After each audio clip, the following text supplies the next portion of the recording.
संयुक्त कोयला मजदूर संघ एटक एससीसीएल के तत्वाधान में एससीसीएल हसदेव क्षेत्र के राजनगर मधुबन क्लब में हरिद्वार सिंह प्रांतीय अध्यक्ष एटक मध्य प्रदेश की अध्यक्षता में सेमिनार का आयोजन संपन्न हुआ।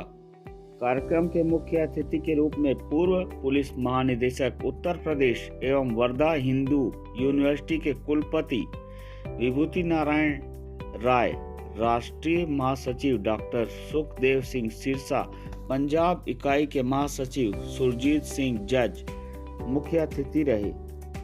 मुख्य अतिथि विभूति नारायण राय ने अपने उद्बोधन में सार्वजनिक क्षेत्र के महत्व का जिक्र करते हुए कहा कि भारत के प्रथम प्रधानमंत्री पंडित जवाहरलाल नेहरू का दृष्टिकोण था कि गरीब घर के बच्चे भी पढ़ सकें। नेहरू की सोच थी कि खेतों तक पानी पहुंचाना चाहिए। उन्होंने आईटी की स्थापना कर तकनीकी क्षेत्र में दुनिया भर में भारत को सर्वोच्च शिखर पर पहुंचाने का रास्ता प्रशस्त किया।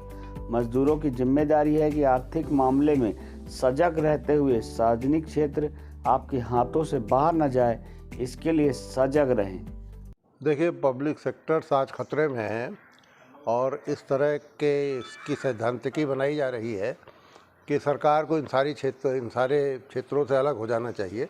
मुझे लगता है कि ये उचित नहीं है, क्योंकि पब्लिक सेक्टर न सिर्फ रोज़गार देते हैं बल्कि एक तरह से समग्र विकास में मदद करते हैं और उस पूरे इलाके की जो आप उसका जो कल्चरल, उसका जो ज्योग्राफी, उसकी सोशियोलॉजी, सबको ये प्रभावित करते हैं और हमें किसी भी कीमत पर पब्लिक सेक्टर्स को बचाना चाहिए।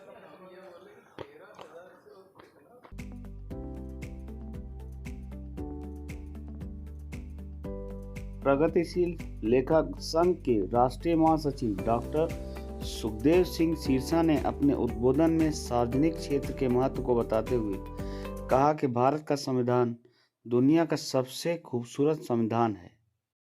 देखिए, आज पूरे विश्व के स्तर पे ये परिचर्चा हो रही है कि विकास का कॉरपोरेट मॉडल सही है या विकास का वो जो पब्लिक सेक्टर का मार्ग है वे ये सही है। तो हम ये कहना चाहते हैं कि हिंदुस्तान का अगर विकास हो पाया है तो वो इसीलिए हो पाया है कि हमारे पूर्वजों ने ये सोचा था कि हिंदुस्तान में पब्लिक सेक्टर को बढ़ावा दिया जाए और पब्लिक सेक्टर ही एक ऐसा सेक्टर है जो हिंदुस्तान के विकास को और समान विकास के लिए और सभी के विकास की गारंटी कर सकता है। धन्यवाद। प्रगतिशील लेखक संघ पंजाब इकाई के महासचिव सुरजीत जज ने अपने उद्बोधन में प्रकाश डालते हुए कहा, सार्वजनिक क्षेत्र अंधेरे के खिलाफ उम्मीद की एक रोशनी है। गरीबी एवं अमीरी के बीच दूरी को कम करने का माध्यम है। पंजाब से हूँ, हिंदी कम जानता हूँ, इसलिए थोड़ा बहुत काम चलाने की कोशिश कर रहा हूँ। मुझे ऐसे लगता है जिस बात का सबसे ज्यादा रौला रप्पा पाया जा रहा है राष्ट्रवाद का, वो आप बातों से नहीं बना सकते। मुझे ऐसे लगता है कि अगर आप देश को एक रखना चाहते हैं, अगर देश एक दिखना चाहता है, तो उसमें सबसे ज्यादा बड़ी अहमियत पब्लिक सेक्टर की है। यह मुझे लगता है कि मेरा है। दक्षिण पूर्व से गाड़ी जाती है, पंजाब जाती है, तो मुझे एहसास होता है कि ये मेरी है, हमारी है। अगर ये एहसास हम खत्म कर देंगे, हमारी भाषाएं तो हमें पहले ही एक दूसरे की समझ नहीं आती। मुझे तमिल नहीं आती, मुझे पता नहीं कन्नड़ में क्या बोला जाता है, लेकिन वहां से चलती गाड़ी मुझे बताती है कि ये मेरे देश के एक हिस्से से आई है और ये हमारी है।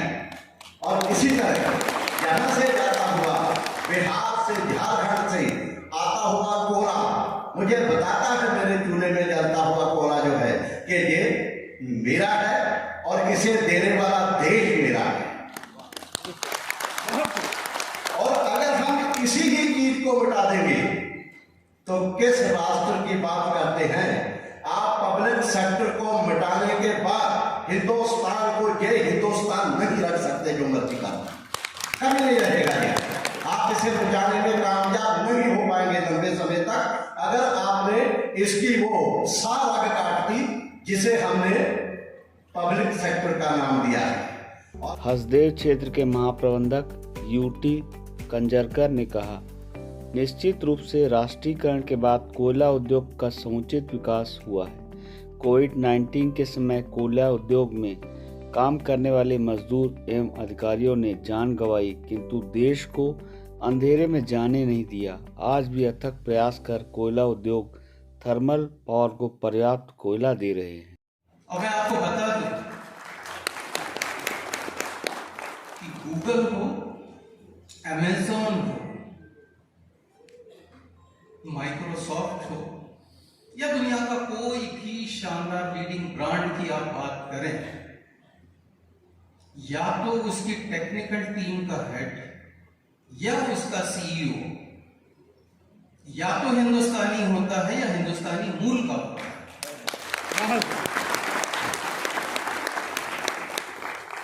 तो सच में ये जो हिंदुस्तानी मूल के लोग यहां तक पहुंचे हैं, उसमें भी पंडित नेहरू का हाथ है।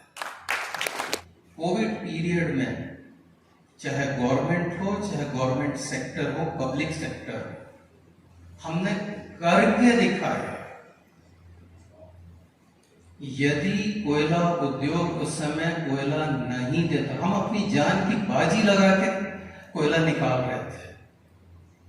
हमको भी कोविड का डर था, हमारे भी साथी 4 एक साथ चल रहे थे, including the general manager and the CMD. सारे लोग कोविड पॉजिटिव हुए थे।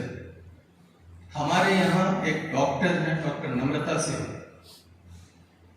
उन्होंने कोविड पॉजिटिव लड़की की डिलीवरी कराई। और मैं आपको बता दूं सर कि ये कोई भी प्राइवेट, इतना भी बड़ा कॉर्पोरेट हॉस्पिटल नहीं करता, क्योंकि ये पब्लिक सेक्टर का हॉस्पिटल था। यहां पे हमको डिसीजन लेने की बहुत ज्यादा डिस्क्रिशन है। और आज की तारीख में जो हमारे जॉब्स हैं वो इतने ज्यादा सिक्योर हैं कि जनरल मैनेजर हो या जनरल मजदूर हो, without any ceiling, I am telling, उसका ट्रीटमेंट के लिए कहीं भी भेजा जा सकता है। एक हमारे कर्मचारी के बच्चे के लिए कोई बहुत ही महत्वपूर्ण इंजेक्शन था जिसकी कीमत 16 करोड़ रुपए थी, वो भी सैंक्शन होता है। इसलिए पब्लिक सेक्टर आज भी उतना ही रिलेवेंट है जो पहले था, लेकिन इसको नए अवतार में आना पड़ेगा।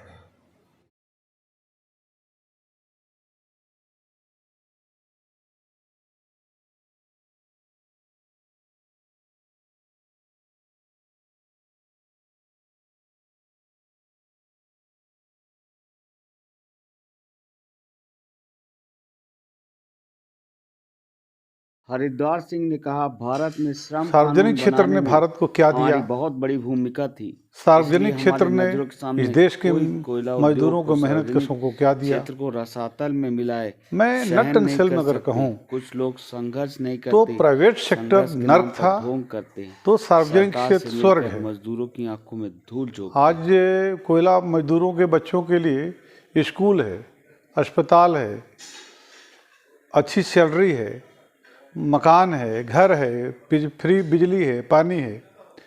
ये प्राइवेट सेक्टर में नहीं है।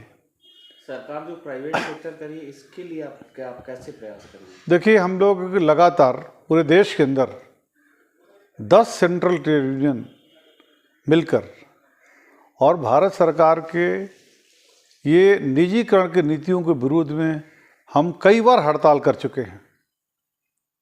हड़ताल कब करता है आदमी? जब हमारे सारे रास्ते बंद होते हैं, तब हम हड़ताल करते हैं।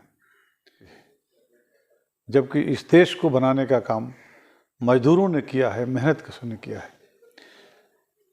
एटक 1920 में बनी थी। हमने श्रम कानून बनवाए हैं, हमने पब्लिक सेक्टर बनवाए हैं और इस देश की आज़ादी की हिफाजत किया है।